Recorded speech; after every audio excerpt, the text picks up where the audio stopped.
Greetings. I thought I'd go with the style of John Levi and have some nice music in the background for this one.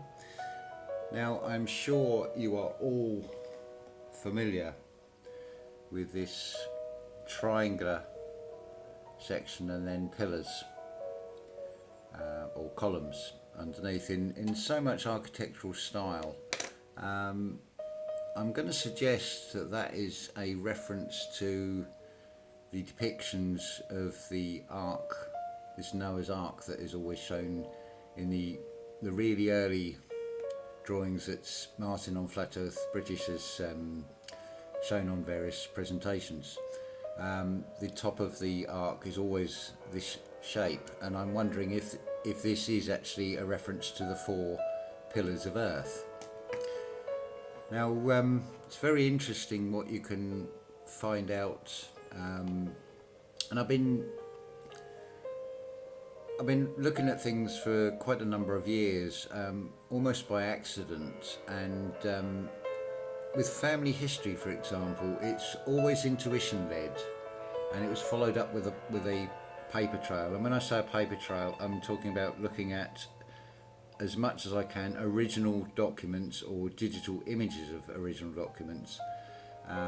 There is something very magical and special about holding a marriage register in your hands from, say, 1754, when this Marriage Act came in, and that book you're holding, that signature or that cross on that page was made by one of your ancestors. It is, well, there aren't even words for it.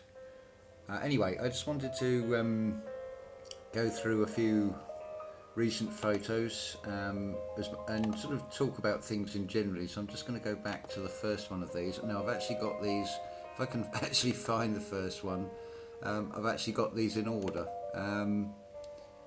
So let's try and find us. Yeah, here we are.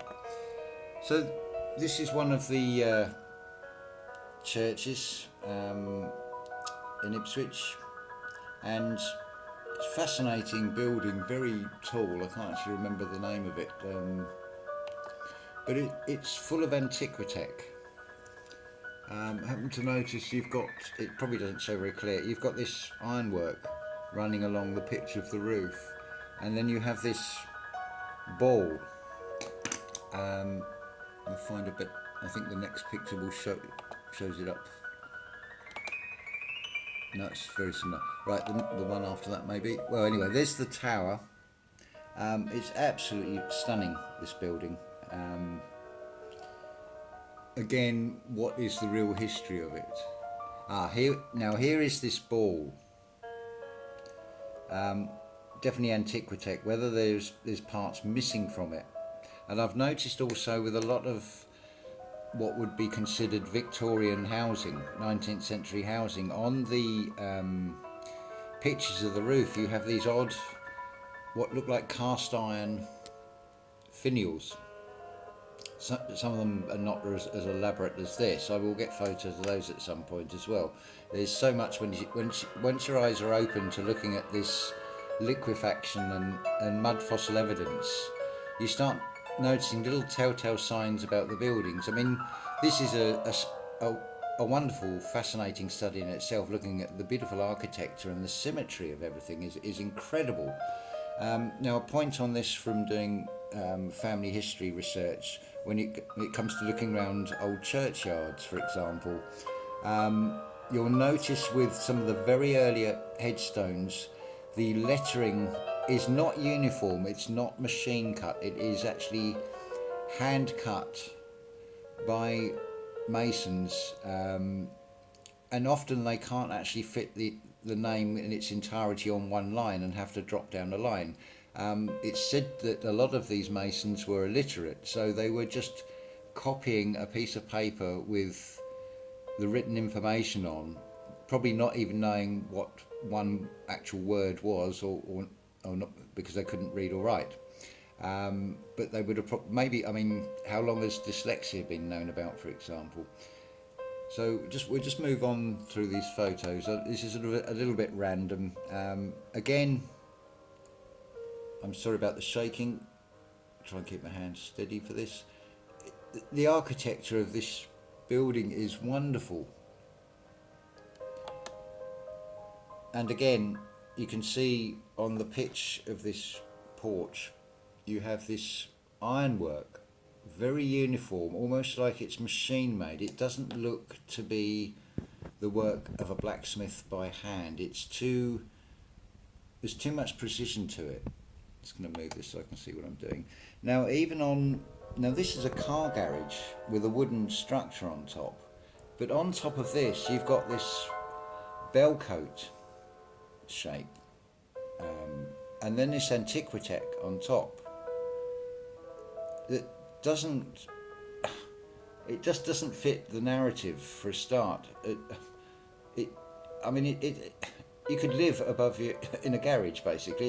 It's a glorified shed built to a very similar style to all the architecture, and then you've got this on top as well, which I thought was fascinating, considering it's just a car garage today. Another church, circular. People were going to say would have a clock face in there, but did it? Who knows? When was this bit added? Because you've got this line here. It breaks up the architecture of it, which you haven't got lower down. But it's another fascinating building. These are the telltale signs to look for.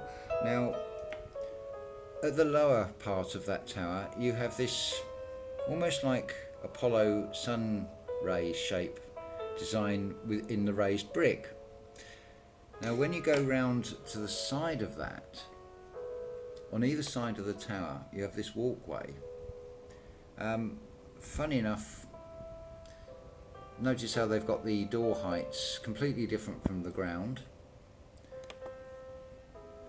Yeah, and now at the side of this, you can clearly see this same sun ray pattern, which has been masked by this walkway, which looks to be like an add-on. The brick down here is completely different from here, not quite in keeping with the rest of it, and it's the same on both sides of this.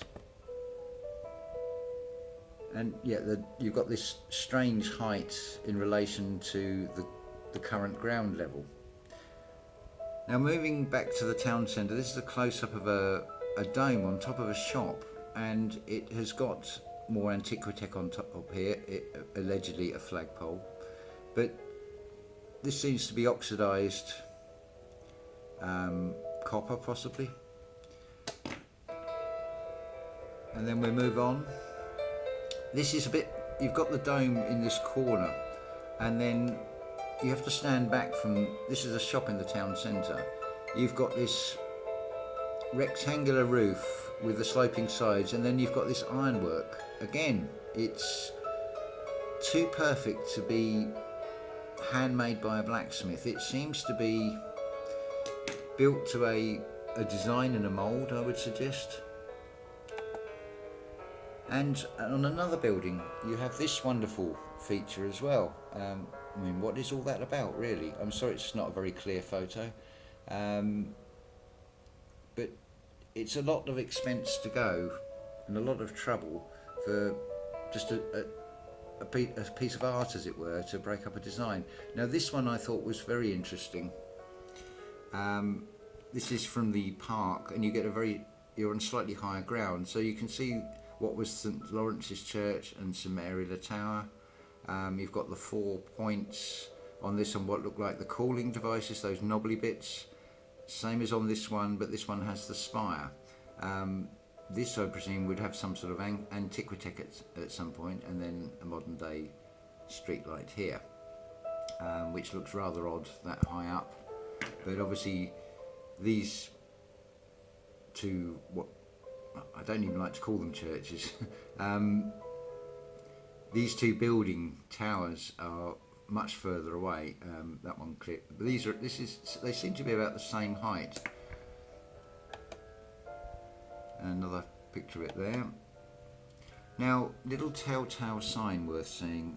This is in Tower Street, and you can clearly see on this pavement you've got arched brickwork that has then been cut out for, I don't know, maybe it would have been a doorway or a window at some point, but clearly the arch in the brick. And it's worth looking at all these, look around the bases of buildings, especially as little telltale signs. You always seem to get air vents in these lower bricks in line with windows, such as this one here. So I'm suggesting this is more evidence of lower floors. And you also get this almost to cover up something. It's like maybe that gives the game away, the brickwork under there. Maybe that one just stands up too far, though why they couldn't they couldn't have chiselled off any protruding features if that was the problem. Now when we go into the churchyard of St Mary the Tower, Tower Street is much higher up, but what I noticed was this retaining wall that has been built out of a type of, it's not even exactly a stone. I've seen this, it's formed into half rounded tops for old stone flint walls to churchyards, and a lot of this is broken off pieces like that, and you start wondering how long has this actually been in place in relation to this path, bearing in mind that the street level is about here and it's a gradual upward progression. Another little telltale sign around the back of the church, you've got this what almost looks like a vent and with very random holes in it. Now this looks more to be the sort of thing you would expect a blacksmith to forge and manufacture as a one-off item, sort of custom made, rather than the uniform design we take for granted today with everything from clothing and onwards. Very interesting telltale sign as well is this tree. The way it has grown round what must have been footstones or headstones at one time, and these other stone blocks. It's like, well, where have they come from? This has clearly got a manufactured right angle into it, and it's broken off from something. And then you've got this maple tree. So it sort of begs the question. It's like, when was that tree planted? When did it grow? Now, if we look, it's a red maple. So I'm not sure. I'm going to estimate it's probably sort of 60 feet, maybe even higher than that. I did look on the web to try and get an idea of tree heights, but it's going to need more work on that. But to give you an idea, if I zoom round to the garden, you can see there's a red maple at the bottom of the garden. Now this garden is 180 foot long. Now that tree, I know for definite, was planted in 1984 and it was about 4 foot tall. Now it's close to 40 foot, and we're looking at what, 35 years of growth to achieve that. So then you turn your attention back to this one and thinking about, clearly that tree has been planted later than this building. So it's something to compare with, to try and get a date, forgetting the official narrative on what they tell you about these things, because the more you look into this is very much the same I found with family history. The more you look into things, you may get a few answers, but you actually get more and more questions. Like, as an example, I can say one of my ancestors, he would be a great grand uncle who died in 1841. Now I have his death certificate and it says cause of death, disease of the liver. But that doesn't tell me whether it's from alcohol abuse, whether it was something hereditary. So I'm actually no further. So with the family history, it's a case of getting things to a point of what you would call most probable, rather than 100% definite. Because the day we stop questioning anything is the day that we give up. Always question everything. Treat it like a court case. You want everything beyond reasonable doubt. And I have reasonable doubt about what they tell us about official history on these buildings.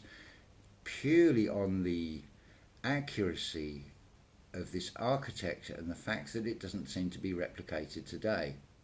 And it makes no sense when you start looking at heights of the land, heights of doorways in relation to the street level, and also when you use some logic and think about its horse and cart, brute force and ropes. Are we to be expected to believe that they got the bell up in the tower? I mean, how much does a church bell weigh? They're not light things. They're not something one person can lift up, let alone lift up a couple, 100 foot or so, if not more. Now, this is very interesting. This gargoyle, ugly little fella. Now, it's on the top of a wall of a yard. Now, I took another picture. There's three of these things. This is only a yard on the side of the public library. And you think, what is the purpose of that? It's not like you can even see it unless you're on the other side of the street. They're too high up to even notice. And you do wonder what all this is about. And again, it's not going to show very clear on here, but you'll notice this repeated over and over again.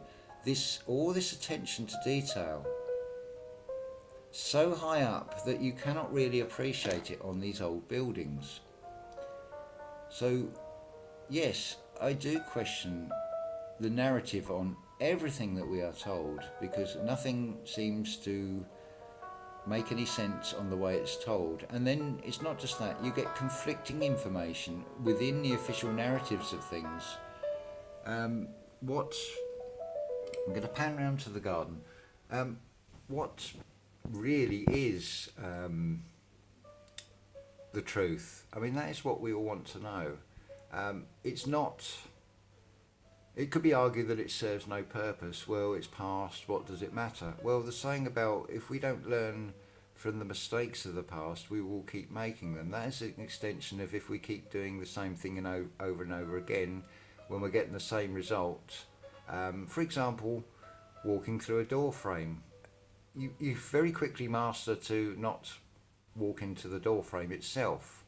But if you're going to keep hitting the door frame and bruising your shoulder, for example, and you keep doing it, you're not learning from the past. So yes, the past is very important, and it does have an effect on the world of today.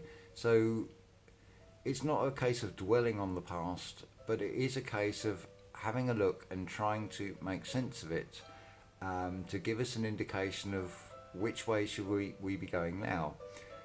Otherwise, we're just going to end up with yet another world war. I mean, there's enough conflicts and things going on in the world anyway. I think, unless there's something seriously wrong with them, the majority of people just want to live in peace, and they don't want to be fighting each other. So you have to ask the question of, well, why are these wars keep going on? I'm not going to get into that because that is a subject in its own right, but it's a question that everybody should ask. There's always the feeling of helplessness and, well, what can I do about it? Well, that's not a very compassionate way of being.